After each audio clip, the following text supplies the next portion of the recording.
and we can keep talking. Who cares? Facebook. Hi, you guys. Welcome to Comic Spot. This is edition number 903 episode. Yeah, that's right. 903 people, mostly men.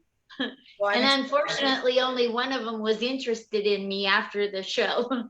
So I'm not back. What? So out of 903, that can't possibly be right. Only one? It's true. Only one. I could go on, but I'm keeping it for the stage. I got a whole new bit about it. Oh my gosh, you guys. We've done interviews here for you before. We're sponsored by the Veterans of Comedy, which was started by Eric Knowles and Will C. Clifton, both military vets. I'm a military vet.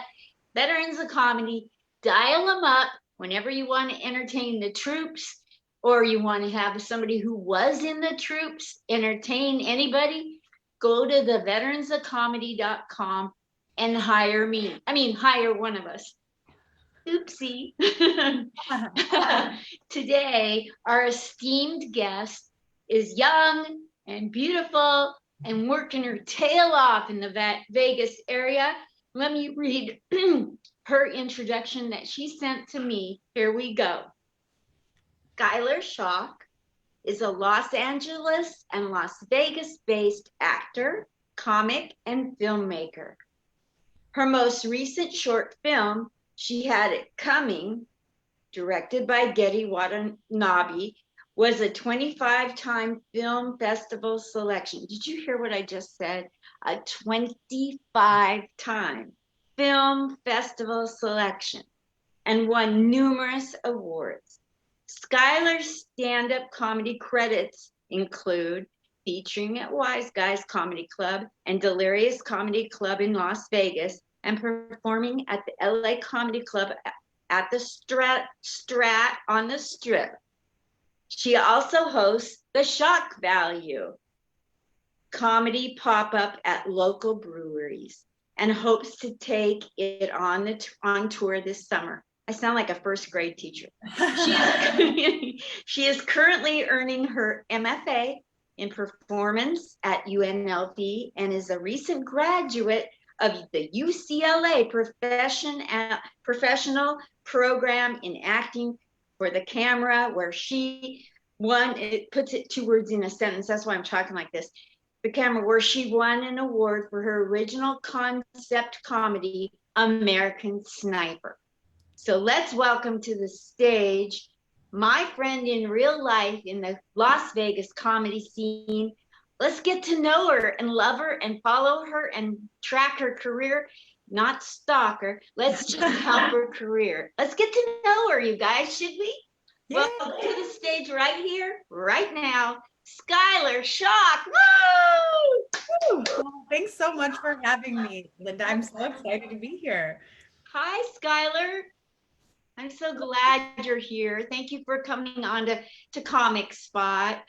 Talk to us, first of all, about what all has changed in the last 2 years in your own personal, professional life around the pandemic, without being political. Like, how has that affected you personally and your family, friends, comics?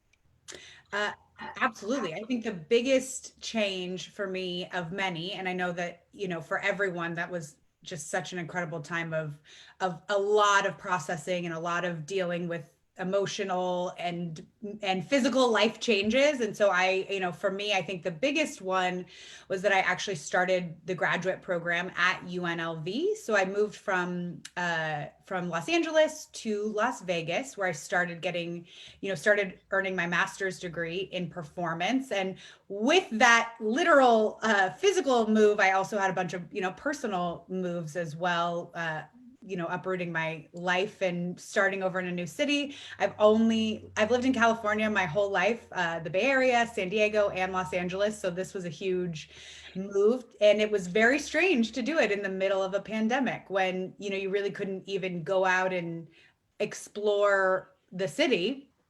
And then throughout that, with my creative projects, I feel like I really actually ended up finding my voice as a creative, as a filmmaker, as an actor, and now as a comic, where before I think I really thought I wanted to do, as most actors say, like, oh, I just want to do everything. I want to be, I want to be in drama and I want to do comedy, but I really kind of found my own voice and have just been working really hard to create opportunities for myself and like-minded individuals, and that has just, I think, exponentially increased since I've been out here in Vegas.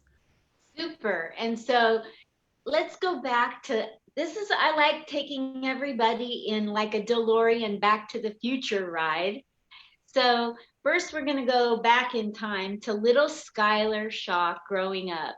Paint us a picture who you were so we get a grip on who you have become and why. Oh, well, I love that question because I actually say this to my friends and family often. I say, I check in where I say, if I could go back in time and tell like 7-year-old Skylar what I was doing today, like she would be excited to grow up. And to me, that's kind of one of the coolest things about my life, is that I really believe that. Uh, Growing up, I was very much a social, like, extroverted planner. And it makes me laugh because I think I didn't have any idea I was supposed to be a performer until later in life, even though all the signs were like right there. I was telling a story the other day how I was at a family member's wedding when I probably 7 or 8, and I just saw the DJ who had a mic, and I just walked right over there and I asked for the mic. I was like, I needed the mic. I had nothing to say other than knowing that I just wanted to talk in front of everyone. Wow. Um, which is just, I think, really a funny, like, no one told me to do it. No one like asked, I just wanted to. And I was always producing little events for my family, like making up acting situations for them to participate in. Whenever we would go on family vacations, I would like try to turn it into a film. Like I was always doing all the stuff that I'm doing now, but no one really kind of helped me connect the dots to say, maybe you want to be doing this. So I ended up actually going into marketing and communication for a long time. That was what I studied in my undergrad. And that's what I started working after I graduated college in marketing, and doing that, before eventually I was like, wait a second, I think I'm missing, the big thing that I'm supposed to be doing. And that was when I really started to look back at my life and say, like, well, what was I naturally doing? What did I always want to be doing? And it was performing, it was storytelling, and, that's sort of how I got to where I am today. Wow. So we're growing up, would you consider yourself to have been shy and now you're coming out of that? Or like what kind of personality type were you growing up? Because Not grabbing a mic's pretty outgoing. Yeah, I was not at all shy. I was very much the kind of kid who like liked to be the center of attention, but I also, I wasn't outrageous. Like I was never a class clown type. Like I was never the one going for jokes. I was never the one who I was never in theater. I never did any theater growing up. I didn't do plays. I didn't. So I just liked to be in front of an audience, but I didn't really know what that meant. And I was like your very typical little girl who just loved like the Spice Girls and watching rom-coms, and just a very I'm a girls through and through. Like I was a cheerleader in high school and in college. I was in a sorority. So I'm a social person, but I wasn't necessarily a performer as a kid. I think I knew I wanted to, but I didn't really know how to do it or how to get there. Yes. So of all of the actors or actresses that are still alive today, that people would know, who do you emulate or who do you aspire, who do you gain energy from watching? I'm reading Sandra Bullock.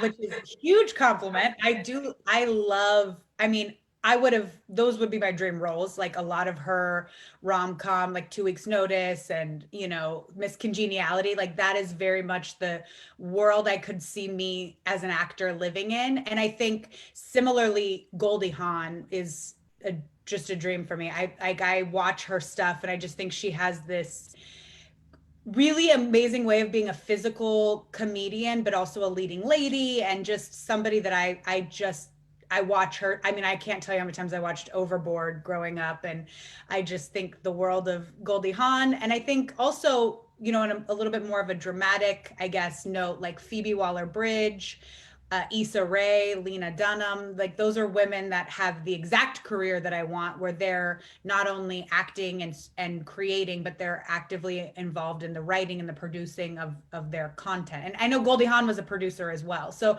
those are some of the women that I just like look up to and really would love to have. You know, Allison Janney is another one that I love. Yes. Oh my gosh. You know, um, Goldie Hawn, I followed her from the days way back when she was on that Goofy show. What was that? Way back in the day? Yeah. And I adore her, you know. And she married somebody who was on a baseball team in Portland, Oregon. And no, she didn't marry him. She's still dating. She's still Right. Yeah.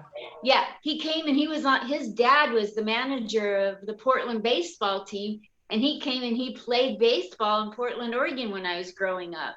Oh, that's so funny. I didn't realize that. And then she moved with him to Dundee, Oregon, and they lived in a house up on the hill with their kids. And one day I had a taxi take me right up to her house just to see it. Yeah. Yeah. Yeah. Oh, that's funny. I didn't realize that they had lived up in Oregon. Yeah, for a short while, a few years. Yeah. That's so cool. I I'm a love, huge I love them. And they're still funny to, I follow them on social media and I love her posts. Me too. I love her daughter, Kate, and I feel bad for Kate because I think that it's like Elvis Presley and Lisa Marie Presley. They expect something and get something quite different, not worse. Right. Just different. That's And a I think tough she's act. done a really good job of, you know, she really has her own success in her own right in terms of her acting career, but also branching out with like the businesses that she runs. And I think she's really created her own platform, though I can imagine how difficult it would be growing Yes. the daughter of Goldie Hawn. Yeah. Now Goldie Hawn was married to one of the Hudson brothers. That was her first marriage. And Yeah. the Hudson brothers, that band, they're from Oregon, Wow. Portland, Oregon. Yeah. So I got to interview one of them and we talked a little bit about the connection to Goldie and Kate. It was what a crack up that was. So Oregon is quite the hotbed for creatives. It is. It certainly is. People don't even understand how many of the creatives have been there. So yeah. So yeah. So your career has been writing, making films, doing acting. Now, in your acting, here's what I want to know from the time I met you. Explain to me the type of, I know you've written and had things, and you produce, and you've had things accomplished, you know, like awards and that kind of thing. But in your acting, what kind of acting have you done already, and how much improv have you had put into you? Because I've been picking up a lot of improv ability. Well, first of all, thank you. That is Yeah. interesting. Um, you know, it makes me laugh a lot anytime I think about it because I think most actors, you know, this is a blanket generalization, but I think most actors really and truly want like the Oscar winning roles where it's just gritty and, you know, emotional. And I certainly, when I first started acting, that was what I was doing. I think I have, you know, and we can talk about it, but I do have some, you know, early childhood traumas and grief that I think have allowed me to really have an emotional access point so drama came pretty naturally to me. The ability to cry on camera or any of that stuff was never hard for me to open up. Like, no, it was never hard for me to be vulnerable and emotional. And so for me, I started mostly with that. I was like, I'm going to do dramas and period pieces. And I was cast in a lot of things that were in that vein. And then I took a class at UCLA, as you said in the intro, I was in the professional program for acting for the camera, and the second semester was comedy. And I had never really done comedy at all. Like as an actor, I had done some like a basic improv class, and I had fun with it, but I was not like a standout where I was like, oh, wow, I'm really good at this, I should keep going. I just was like, oh, this is kind of fun.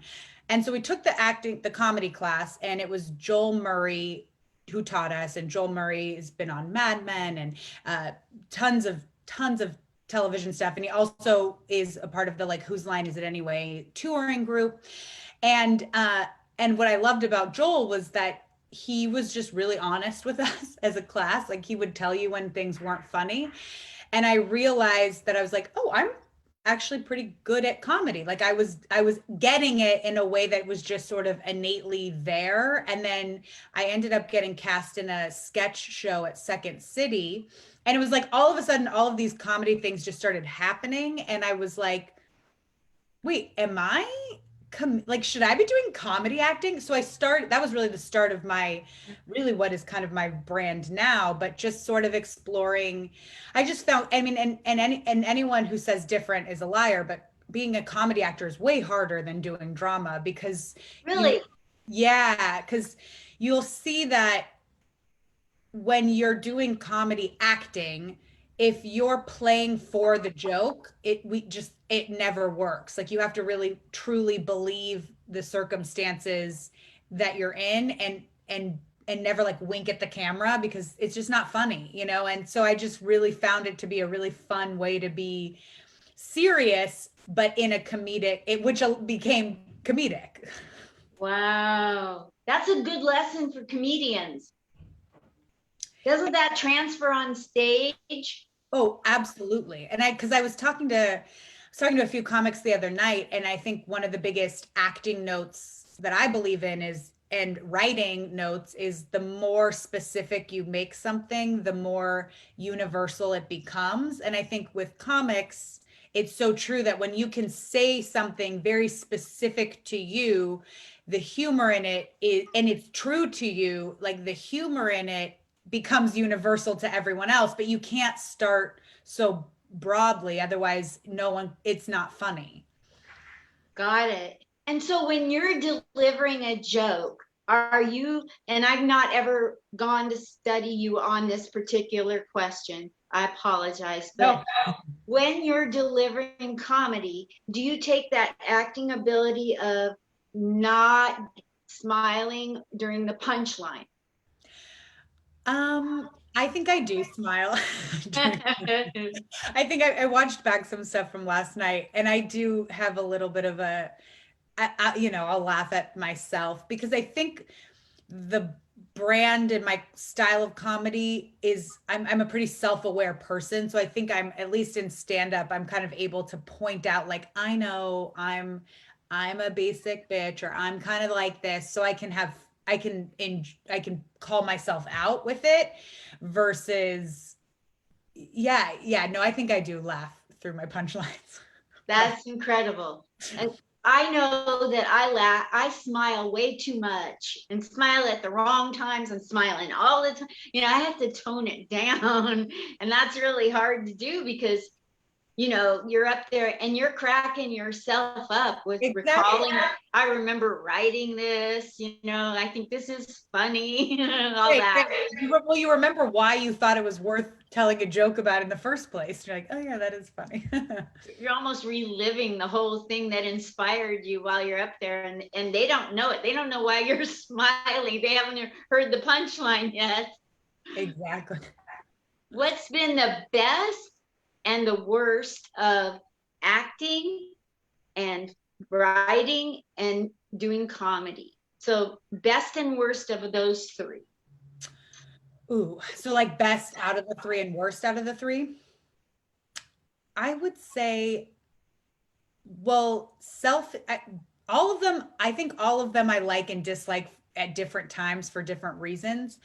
I would say stand up is kind of the best thing for performers because it's like an instant ability. You have complete control of your ability to go perform. Like you can find an open mic night and go perform almost any night of the week, and you can get up and no one's stopping you, from performing and getting in front of an audience. And so acting and writing is not like that. You have to be a part of something, or you have to be getting people to read stuff. So I like that about comedy, that you stand up, that it's complete control for you, and it's instant response. Like you can find out right away if something's working, and it's honest, right? Sometimes you'll do acting or writing and people don't want to be honest with you about what's not working, and so they'll say something, they're like, oh, this was really great, or I really loved it, but maybe they didn't, they're just being nice.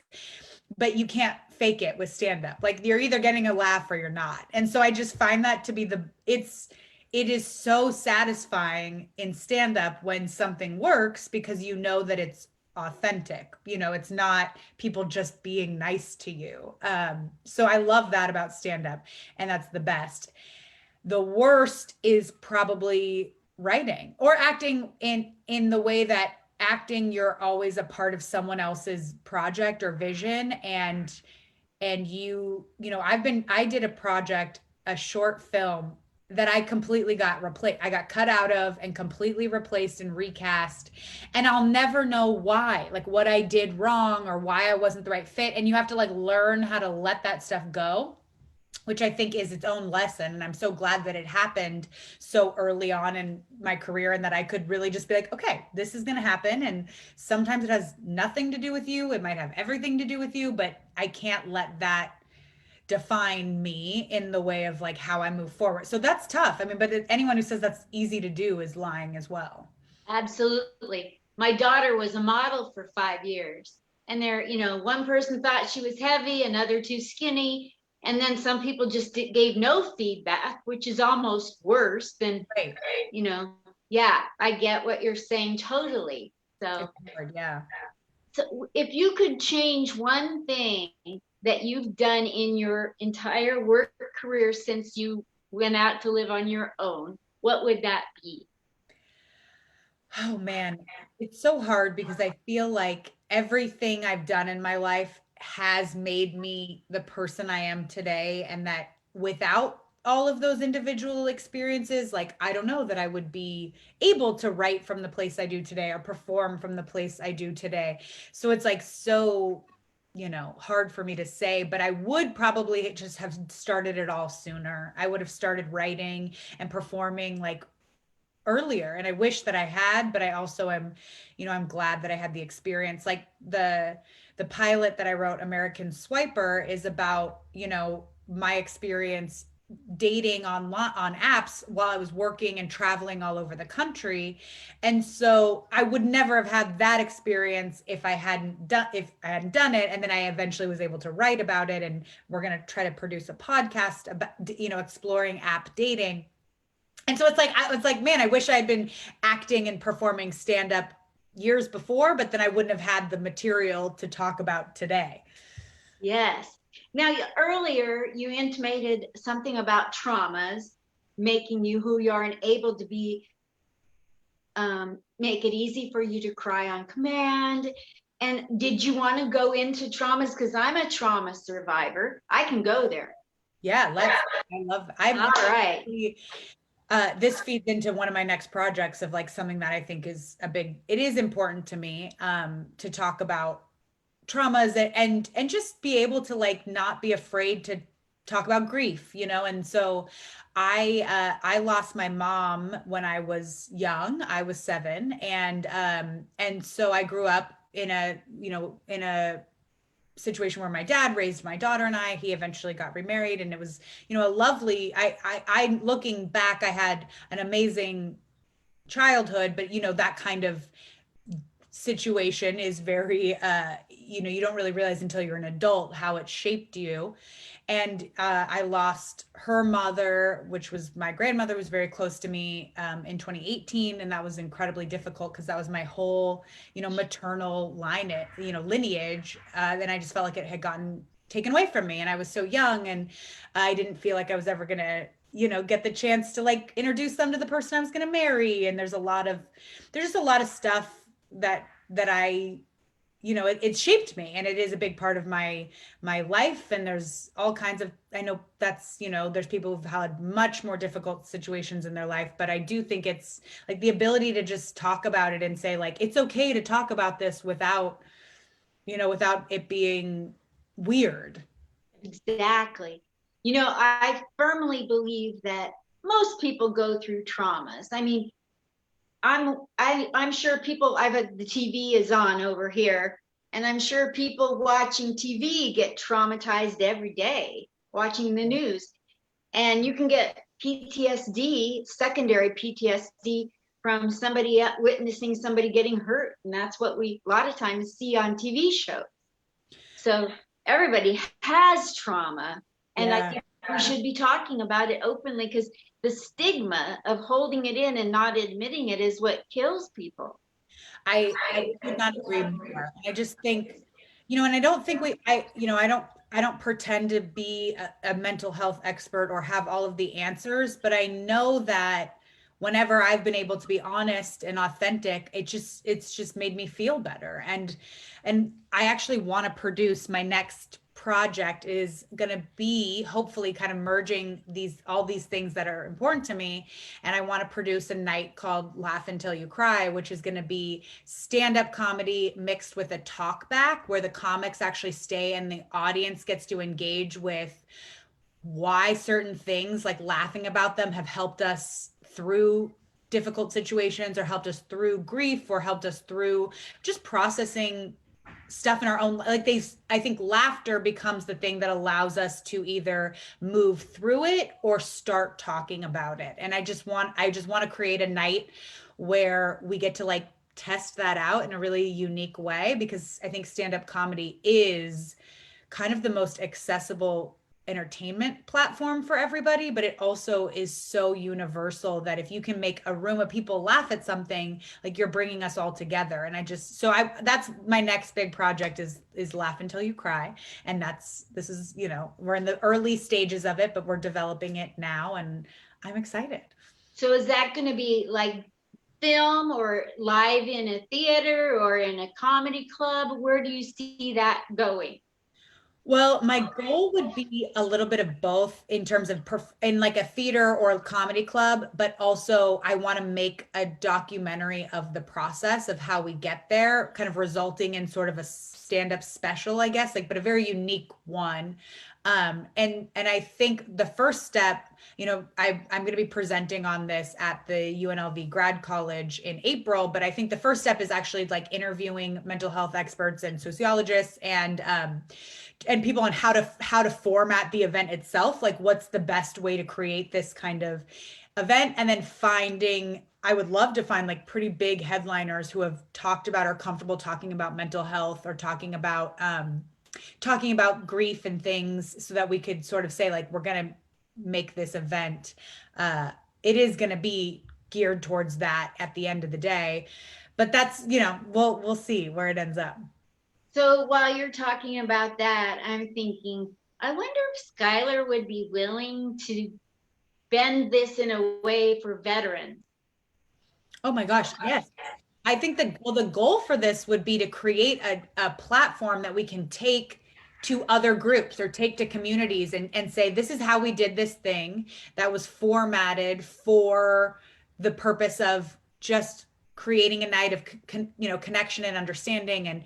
And so I would love to find a way to like create a version that's like for vets. I think that's one of the biggest things, and you and I had talked about this when we first met, was my heart is just so, it just so goes out to veterans who have to sort of come back and have this very strange assimilation period back into a civilian life, and that civilians will never understand kind of what veterans have gone through, and how can we create a place to bridge that gap, at least in conversation, you know, and at least where it can be. So I think this is the perfect kind of event for something like that. I'd love to see you do a documentary where you interview veterans and then you make them laugh till they cry, because Oh, they're holding in so much and not crying, and they're dying yeah.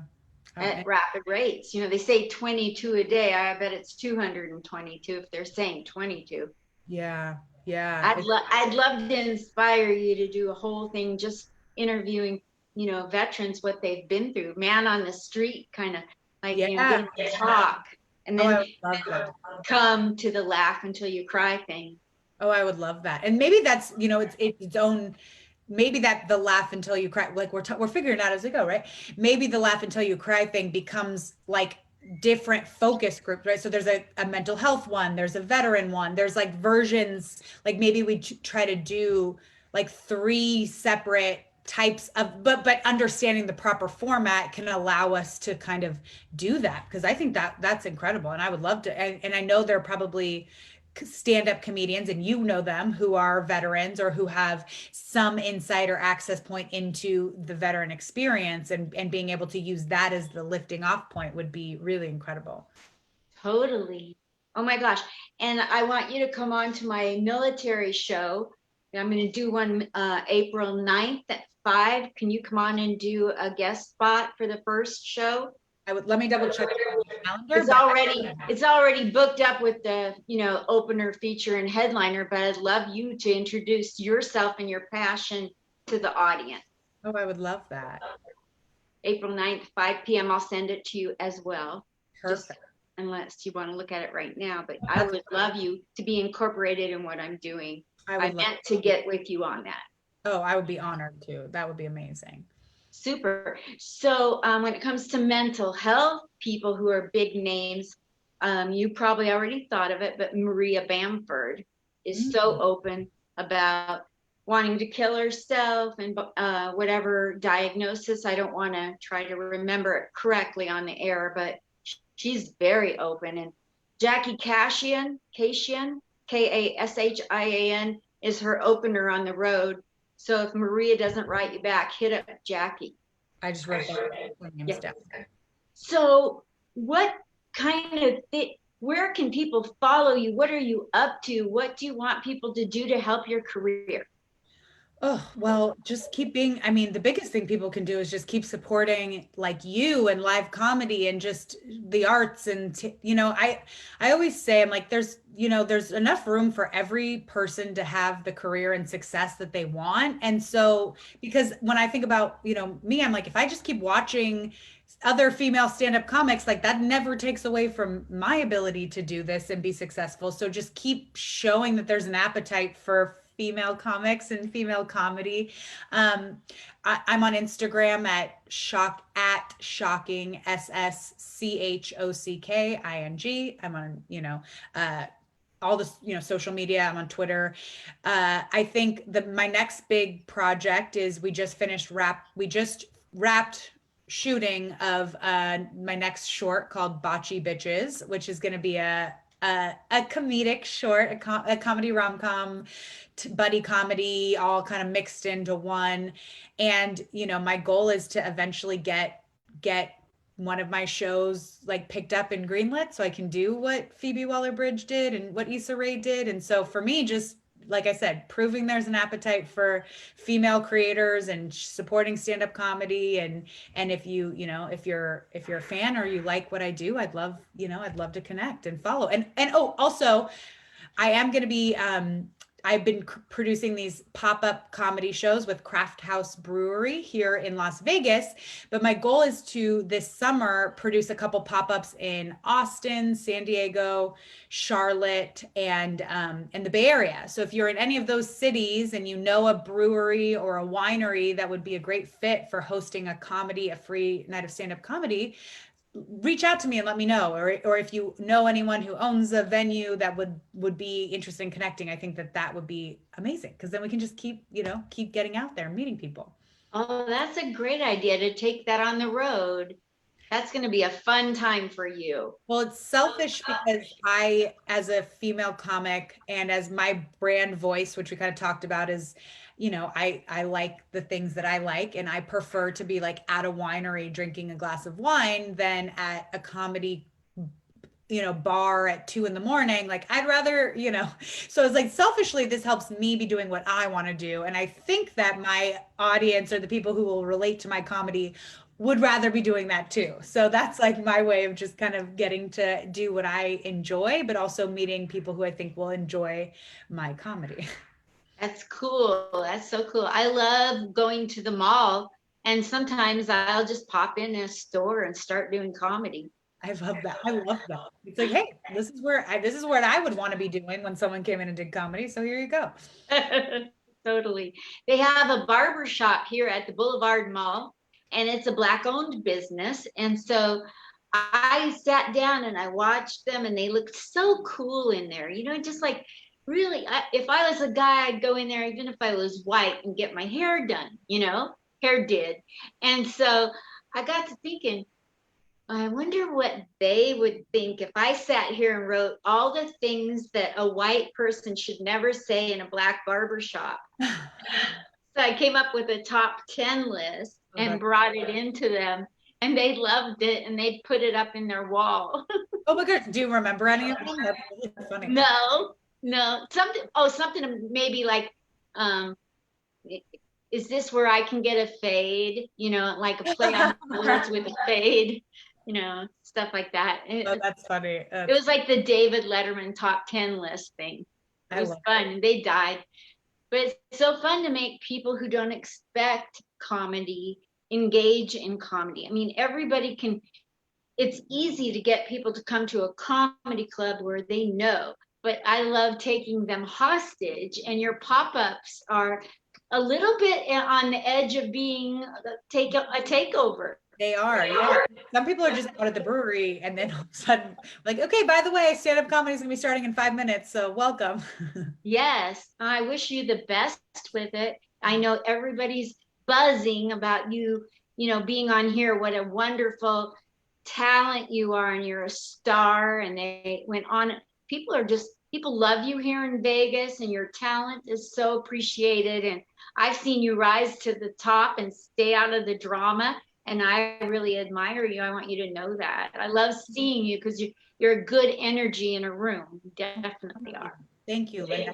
And that goes right back to the community. Like, I've found this to be such an incredibly supportive group of comics. And I mean, I feel so lucky that anytime I go out, I get to like genuinely connect with people and feel like, I feel like everyone I've met is just wants to make people laugh and like wants to support people who are doing that. And I think Vegas is a really special community for comics, and I don't take that for granted at all. Like, I really am appreciative of that. And everybody agrees you have a very bright future, and you are a star. That's the word that keeps coming back. So I'm so delighted that you took time to be here while I'm still able to afford an autograph of you, because in the future, I don't know that I'll be able to afford it. So I will, any day of the week, I will be available to hang out and talk to you. And I'm grateful that you took time out of your day to ask about me. Oh my gosh. Well, April 9th, 5 p.m. And I'll send you a little reminder of it. And I'll get you added to the flyer if you tell me which photo. Perfect. And we'll talk. Sounds good. Thank you. And thank you for your ideas about how to create this for veterans too. I think there's something there that I want to explore. So thank you. Yeah.